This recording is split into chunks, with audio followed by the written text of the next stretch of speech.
5 aides financières à destination des très petites entreprises pour faire face aux difficultés de trésorerie liées à la crise du coronavirus. Ces 5 aides, je vais vous les présenter dans cette vidéo. Je vais vous expliquer très précisément comment les activer, comment les obtenir. On va parler du prêt garanti par l'État.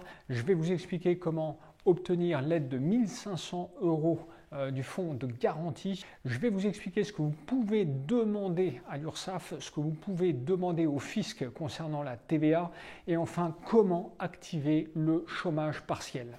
Je suis Xavier de la Barrière, je suis expert comptable, j'accompagne depuis 20 ans plus de 3000 entreprises et pour les aider, j'ai rédigé un guide pratique qui détaille tout ce que je vais vous présenter et qui vous donnera tous les aspects, tous les liens vers les sites vers lesquels vous allez devoir aller pour activer et pour bénéficier de ces aides. Alors on va tout de suite commencer avec le prêt garanti par l'État. Le prêt garanti par l'État, il concerne toutes les entreprises, quelle que soit leur forme, quelle que soit leur activité, sauf les SCI, mais il bénéficie également aux micro-entrepreneurs et aux associations par exemple. Son montant, 25% du chiffre d'affaires de l'exercice 2019 ou si vous avez créé votre entreprise depuis le 1er janvier 2019, 24 fois le salaire brut mensuel versé à vos salariés. Ce que vous devez savoir aussi, son taux d'intérêt 0,25% la première année, puis 0,5% les 2 années suivantes et 1% pour les années suivantes.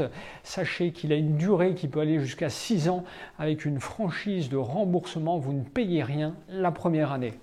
Élément clé concernant le prêt garanti par l'État, dois-je connaître une baisse de mon chiffre d'affaires pour en bénéficier? Eh bien non, vous pouvez en bénéficier même si vous n'avez pas de baisse de chiffre d'affaires. Pour en bénéficier, il faut simplement anticiper des tensions de trésorerie, des difficultés de trésorerie dans les mois à venir. Ça suffit pour en faire la demande et pour l'obtenir. Téléchargez mon guide, je vous explique tout dedans. Comment l'obtenir? Vous allez voir que vous devez faire la demande auprès de votre banquier. Ensuite, vous devez aller sur le site de la BPI, puis revenir auprès de votre banquier. Mais ça peut se faire, ça doit se faire en quelques mois. Vous pouvez le faire depuis le 25 mars.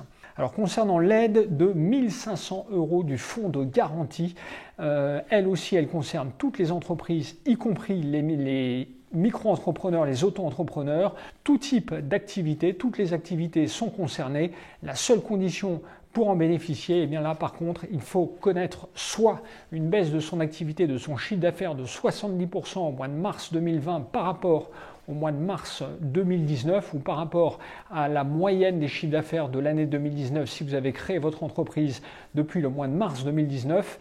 Et il doit être demandé à compter du 1er avril 2020.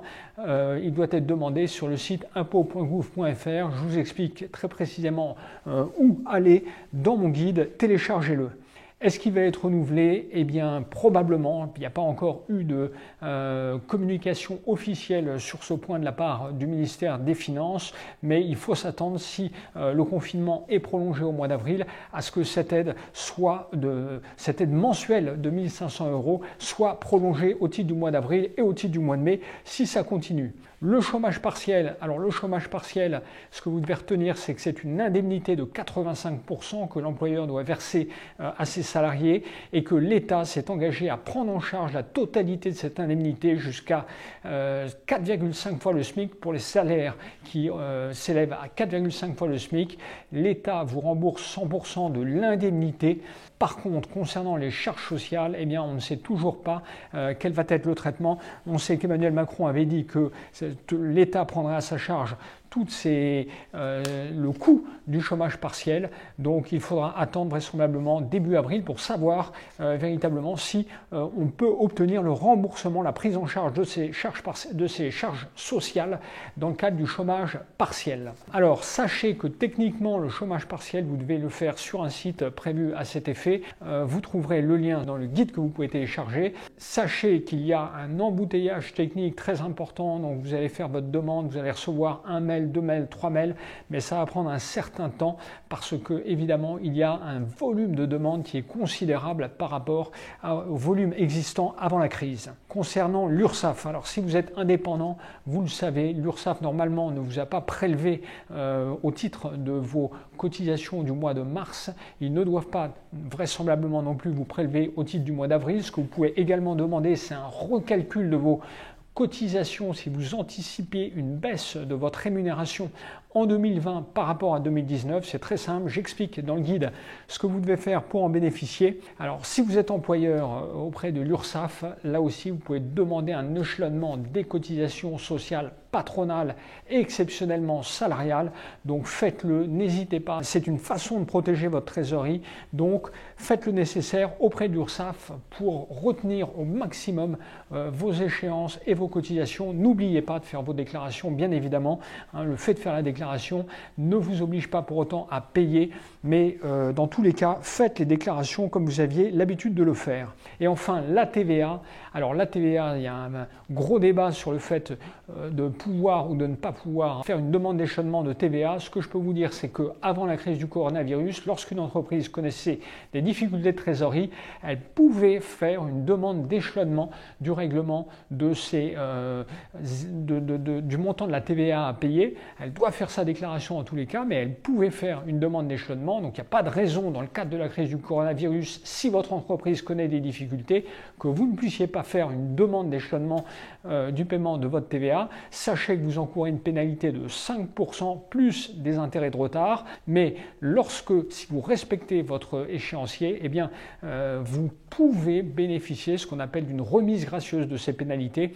Donc, si vous connaissez des difficultés de trésorerie, faites une demande d'échelonnement et une demande de remise gracieuse. Ça vous permettra là aussi de lisser votre trésorerie et de gagner de la trésorerie pour passer cette étape difficile, cette crise que toutes les entreprises connaissent actuellement. Voilà, donc ces 5 aides, vous retenez-les. Le prêt garanti par l'État, l'aide de 1 500 € du fonds de garantie, les échelonnements URSSAF et TVA, et enfin le chômage partiel. Voilà 5 aides que vous pouvez activer. Téléchargez mon guide, vous y trouverez toutes les informations pratiques dont vous avez besoin pour activer ces aides.